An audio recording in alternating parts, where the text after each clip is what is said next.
رجل دعته امرأة ذات منصب وجمال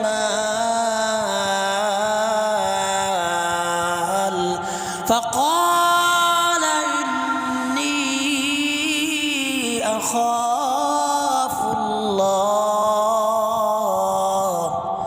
আল্লাহ রাব্বুল আলামিন হাসরের ময়দানে যখন সূর্য মানুষের মাথার উপরে চলে আসবে, কঠিন এই মুহূর্তে মানুষগুলো হাহাকার করবে, মানুষগুলো উত্তপ্ত হয়ে যাবে, মানুষগুলো গামের ভিতরে জর্জরিত হয়ে যাইবে।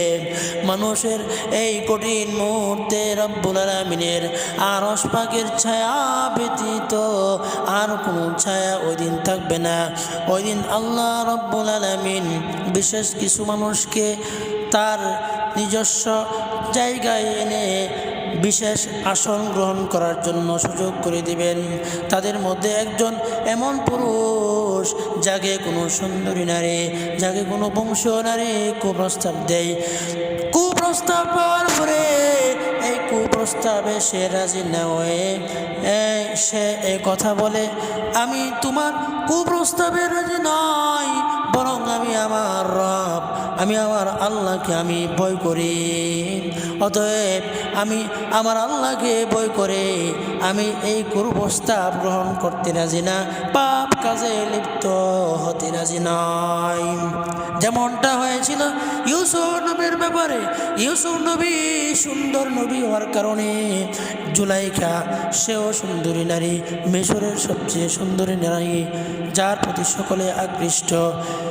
মিশরের নারী সে যখন ইউসুফ নবীরে তার ব্যক্তিগত কামরায় নিয়ে যায় পাপ কাজের জন্য, এমন এক কামরায় নিয়ে যায় যে কামরায় যেতে হলে 7টা দরজা পাড়ি দিতে হয়। 7টা দরজা পাড়ি দিয়া 7টা দরজা বন্ধ করে এমন এক কামরায় নিয়ে যায় যেখানে পাপ কাজে লিপ্ত হলে, অপকর্ম করলে দুনিয়ার আর কেউ জানবে না, আর কেউ বুঝবে না। এমন এক মুহূর্ত, এমন এক পাপের সুযোগ পাওয়া সত্ত্বেও ইউসুফ নবী পাপে লিপ্ত হয় নাই। ইউসুফ নবী বলে দেয়, মাআযাল্লাহ, তোমার প্রস্তাবে আমি রাজি নই, বরং এই পাপ থেকে বাঁচার জন্য আমি আমার রব, আমি আমার প্রভুর কাছে আশ্রয় প্রার্থনা চাই। তখন আল্লাহ রাব্বুল আলামিন কুদরতিভাবে ইউসুফ নবীর সাহায্য করেছিলেন, আর 7টা দরওয়াজা কুদরতিভাবে টাস টাস করে খুলে যায়। ইউসুফ নবী পাপ থেকে বেরিয়ে আসে। ফলে ইউসুফ নবীর কতটুকু লস হইল, কতটুকু লাভ হইল মুহতারাম হাজিরিন। ইউসুফ নবীর লস কতটুকু হইল সে সাময়িক আনন্দ করতে পারল না, আর ইউসুফ নবীর লাভ কতটুকু হইল জানেননি গো? ইউসুফ নবীর লাভ হইল সে দুনিয়ার বাদশা হয়ে গেল। সামান্য মজা ত্যাগ করার কারণে, সামান্য মজা বিসর্জন দেওয়ার কারণে ইউসুফ নবী দুনিয়ার বাদশা, মিশরের বাদশা হয়ে গেল। ইউসুফ নবী আখিরাতের বাদশা হয়ে যাবেন।